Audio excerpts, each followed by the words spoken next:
सूरज ने दिया अपनी शुआओं को ये पैगाम, सूरज ने दिया अपनी शुआओं को ये पैगाम। दुनिया है अजब चीज, कभी सुबह कभी शाम। दुनिया है अजब चीज, कभी सुबह कभी शाम। दुनिया में हो दुनिया का तलबगार नहीं हो, दुनिया में हो दुनिया का तलबगार नहीं हो। बाजार से गुजर हो खरीदार नहीं हो, बाजार से गुजर हो खरीदार नहीं हो। मकबूल है शाज़ है काबिल तो बहुत है, मकबूल है शाज़ है काबिल तो बहुत है। आईना के मानिंदे तू नहीं दिल तो बहुत है, आईना के मानिंदे तू नहीं दिल तो बहुत है। আল্লাহ পাকের দরবারে শুকর যে আল্লাহ পাক আমাদেরকে সুস্থ রেখেছেন, আলহামদুলিল্লাহ। ভাই ভলিউম বাড়াও, মনিটরের সাউন্ড বাড়াও। জীবনের অমূল্য সম্পদ আমাদের সুস্থতা। আল্লাহ আমাদের এই সুস্থতাকে দায়েমান কবুল করেন। তোমার ভলিউম বাড়াইলে কষ্ট হয়? হ্যাঁ, ওলামায়ে কেরাম আলোচনা করেছেন। ইকো বন্ধ করো, ইকো দিও না, রিভার্ব দাও। ইনশাআল্লাহ আমার পরে ওলামায়ে সাউন্ডটা ভালো ছিল, এখন ডিস্টার্ব করতেছে। এতক্ষণ যেভাবে ছিল ওইভাবে দাও, শুধু ভলিউম বাড়াও।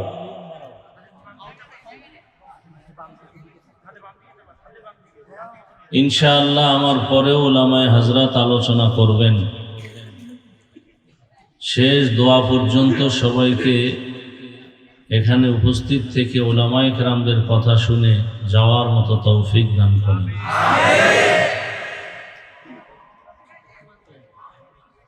আমি আপনাদের সামনে সংক্ষিপ্ত আলোচনার নিয়তে কোরআনে হাকিমের এক আয়াতে কারিমা, নবীজির একটি হাদিসের অংশ পড়েছি।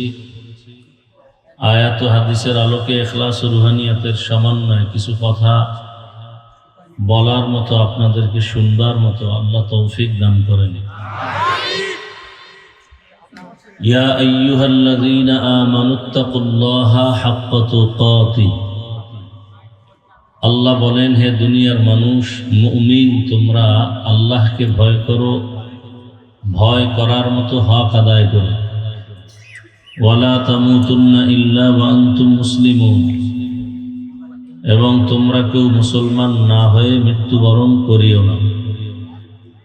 নবীজি বলেন, আলা কুল্লুকুম রাঈন ওয়া কুল্লুকুম মাসউলুন আন রাঈয়াতিহি। সাবধান হে উম্মত, তোমরা প্রত্যেকেই দায়িত্বশীল।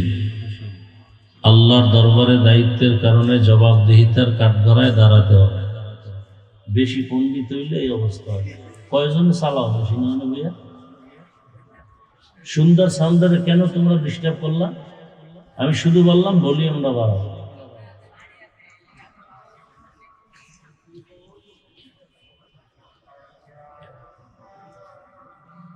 রাসূল বলেন, কিয়ামতের ময়দানে সকলকেই আসামির কাঠগড়ায় দাঁড়াতে হবে।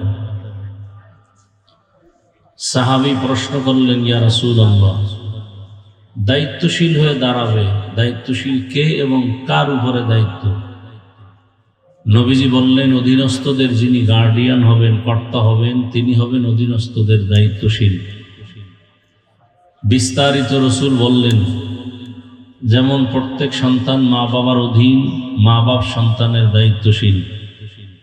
ছাত্রদের দায়িত্বশীল শিক্ষক, প্রত্যেক মুসল্লিদের দায়িত্বশীল ইমাম ও খতিব। মুসল্লিদের দায়িত্বশীল কারা? তো কমিটি কেন?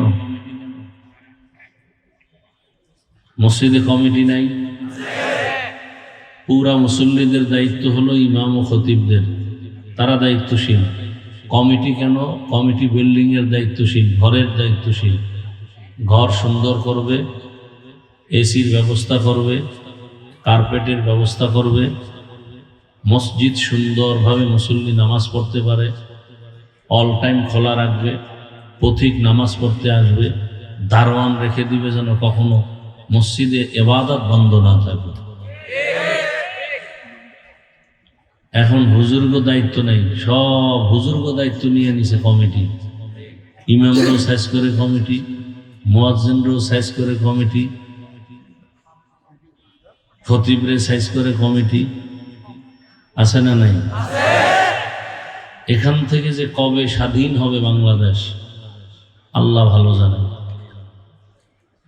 আল্লাহ হেদায়েতের দৌলত দান করেন। আর মুসল্লিদের দায়িত্বশীল ইমাম ও খতিব।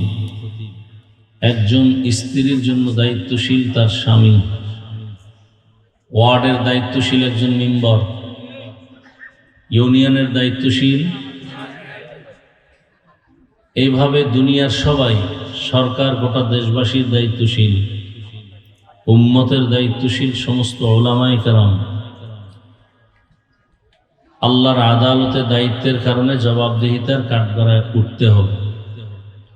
ভিন্ন আরেকজন সাহাবী বললেন, ইয়া রাসূলুল্লাহ, আমার অধীনে তো কেউ নেই, মা বাবা ভাই বোন স্ত্রী পরিবার কেউ নেই, আমি একা, আমিও কারো অধীনে নেই, আমার কি দায়িত্ব? নবীজি বললেন, আপনার অঙ্গ প্রত্যঙ্গের দায়িত্বশীল আপনি। আল্লাহ দুটো হাত দিছেন, দুটো পা দিছেন, দুটো চোখ দিছেন,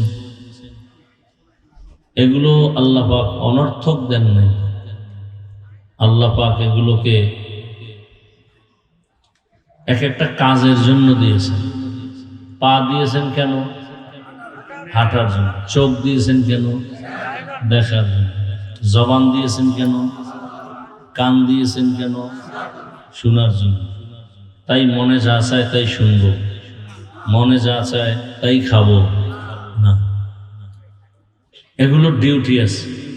আল্লাহ যেভাবে যতটুকু শুনতে বলছেন ওভাবে অতটুকুই শুনতে হবে। এ কারণে আল্লাহ পাক কিয়ামতের দিনে অঙ্গ প্রত্যঙ্গের হিসাবও আল্লাহ নেবেন। اليوم نختم على أفواههم وتكلمنا أيديهم وتشهد أرجلهم بما كانوا يكسبون দস্তগোয়াদ মঞ্চুনি দুজদিদা আম লব্বগোয়াদ মঞ্চুনি বুসিদা আম চশমগোয়াদ চিদা আম গামজা হারাম গোশগোয়াদ চিদা আম সমরুল কালাম। আল্লাহ বলবেন, তোমার অঙ্গ প্রত্যঙ্গের দায়িত্ব কি ঠিক মতো পালন করছো? বান্দা না করেও বলবে করেছে। তখন আল্লাহ আসল জবানকে বন্ধ করে হাতকে বলবে কথা বল। হাত কথা বলবে। আসলে কি হাত কথা বলতে পারে? কি আপনাদের হাত কথা বলতে পারে? পারে না। কিন্তু মুমিনের আকীদা থাকতে হবে যে আল্লাহর কুদরতে সব পারে। যেটা কোনোদিন সম্ভব না সেটা আমার আল্লাহর কুদরতের দ্বারা সম্ভব। এই কথাটা মনে রাখলে ওলিয়া উলিয়াদের কারামতকে যারা বৃদ্ধাঙ্গুলি দেখায়, এই প্রশ্নের জবাব হল হয়ে যাবে। সাউন্ডটা ঠিক করো ভাই, সাউন্ড উপর উঠাও, ক্লিয়ার করো।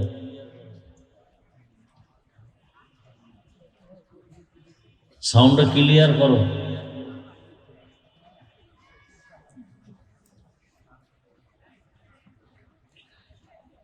তো কি কথা বলতেছিলাম? হাত কথা বলবে।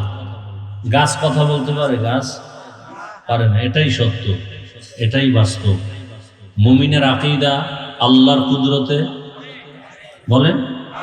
পাথর কথা বলতে পারে? পারে না। আল্লাহর কুদরতে পারে। আল্লাহ কুদরত দিবেন কিভাবে? জমিনে নেমে আসবেন, কোন একটা মাধ্যমে দেখাবেন।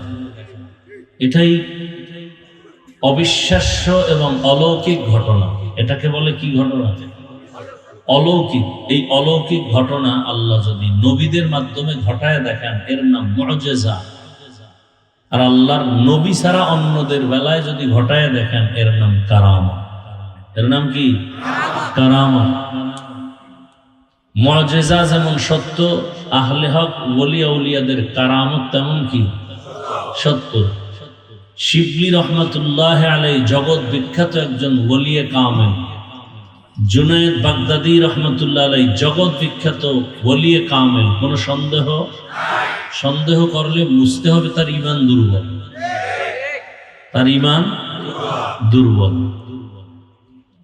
রাস্তা দিয়ে যাচ্ছেন কোথাও, হঠাৎ গাছের নিচে বসছেন বিশ্রামের জন্য, চলন্ত পথে যাত্রা পথে হঠাৎ গাছ কথা বলতেছে, এই শিবলি আমার মতো হয়ে যাবে।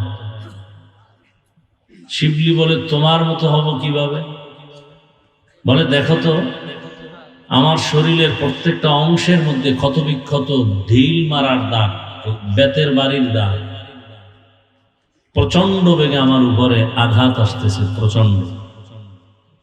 কিন্তু তাকায় দেখো এই আঘাতের প্রতিবাদে আমি কাউকে আঘাত করি না,